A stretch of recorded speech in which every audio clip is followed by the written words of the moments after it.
सब कुछ बिकता देख के खुश है अपने जेपी नड्डा।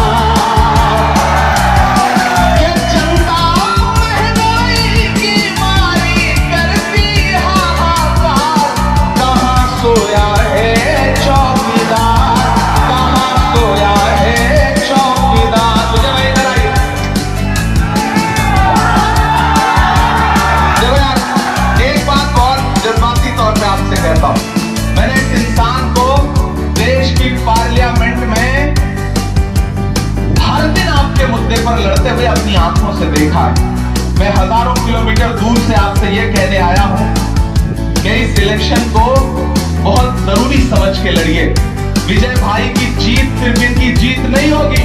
1 जून को जब आप घरों से निकलोगे और इन्हें तीर धनुष के सामने वाला बटन दबा करके देश की पार्लियामेंट में पहुंचाओगे तो आपका दिया गया एक वोट सिर्फ इनको नहीं मिलेगा, शिबू सोरेन साहब को मिलेगा, हेमंत सोरेन साहब को मिलेगा। आपका दिया गया एक वोट मोहब्बत में उस मसीहा को मिलेगा जिसका नाम राहुल गांधी है।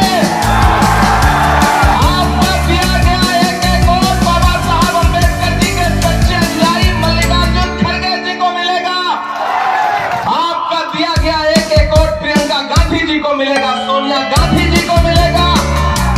और गुमानी वालों, आपका दिया गया एक वोट इमरान प्रताप गढ़ी पर आपका पर्सनल